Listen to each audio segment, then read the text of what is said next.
You know, tough game for us. You know, thought our kids really battled, but VCU just had too much, and there was that one stretch there.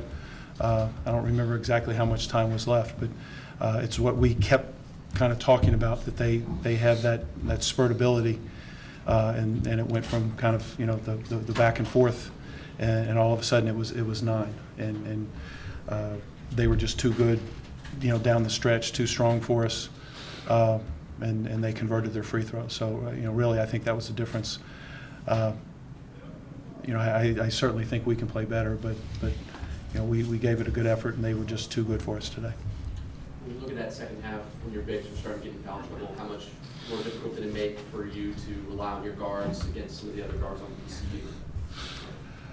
VCU? Well, you know, for now, I mean, I thought it was a big adjustment, a good adjustment for VCU in the second half. To obviously, they made a concerted effort to go inside, and it resulted in some baskets, but also the fouls. But you know, we somehow or another we've got to get these guys some help, and I think probably another unnoticed change. It was easy for anybody in the building to see that they were going inside at the offensive end, but maybe an unnoticed change was the way they were playing ball screens. And I thought Mo Alley-Cox did a terrific job. It wasn't their guards. Quite honestly, I thought their guards had a hard time staying in front of these two. But Mo Alley-Cox did a great job of showing and using his size. It wasn't a true double team, but you know, these guys were being guarded by 1.5 men at least. You know, so if somehow or another we can get, you know, for us, another guy, another 2 or 3 guys to contribute just a bucket here or there, that would be awfully big. Coach, you went from 50% shooting in the first half to 36 in the second. Can you pinpoint one or maybe 2 reasons as to why the discrepancy? I mean, I think fatigue is one, but the second would be how they address the ball screens, and Mo Alley-Cox in particular. You know, when Hamdi was in there, I didn't notice that they were still doing it.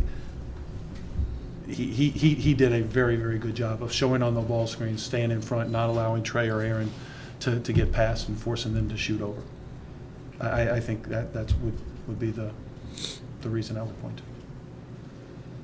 Aaron, despite the loss, you guys played a very solid game defensively. Obviously, you had a great game yourself.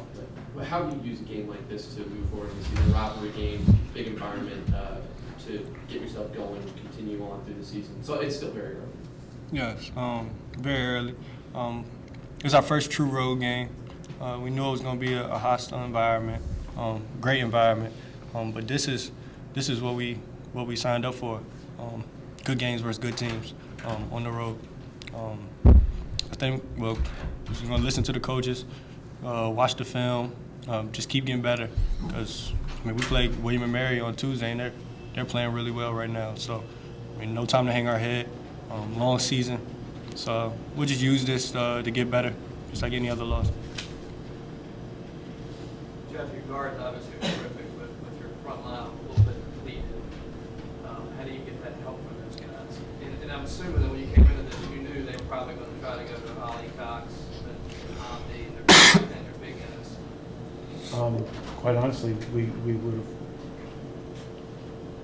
given the way Melvin Johnson's been playing, that would have been an option that we would have chosen over, you know, Melvin Johnson getting it going from the perimeter. What we did, you know, after they got, you know, they kept going inside. We doubled in the post, and that had some success. But, you know, one loose ball we didn't come up with, and 2 times, you know, we had a freshman that was slow on a rotation. So those are the kind of things that we need to, you know, improve on. I'm sorry, what was the second kind of? Well, that's kind of, I knew they were going to go. They were going to try to use their talents and strengths. Again, I'm not sure that we would have, you know, said that that's going to be something that they're going to do. It was a nice adjustment, but the strength of their team is you know, those guys on the perimeter.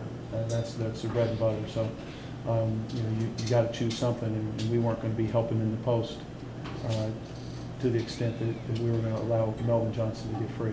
He's just too good, and he can fill it up you know, in an instant. You know, against good teams, you got to choose.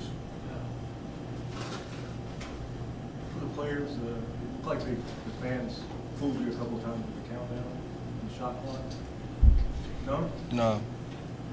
Once in the first half. Oh, when not yeah. Not you once. personally, but as a No. team. I wanted to ask about how much of a factor the atmosphere was in the movie. I mean, I had played here before, so I kind of knew what it was like. I mean, you know what VCU is gonna be like, especially in a rivalry game. It's gonna be loud. They're gonna be rowdy. I mean, at this point, I don't really like pay much attention to it. But I mean, they have a good atmosphere. It was definitely a good atmosphere.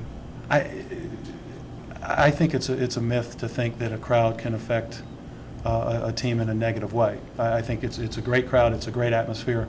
I think our guys responded and played at a high level. I think, if anything, if the crowd has an effect, and I would say this about our team, our crowd as well as VCU's, is that elevates the home team's play. I don't think it has a negative effect on the visiting team.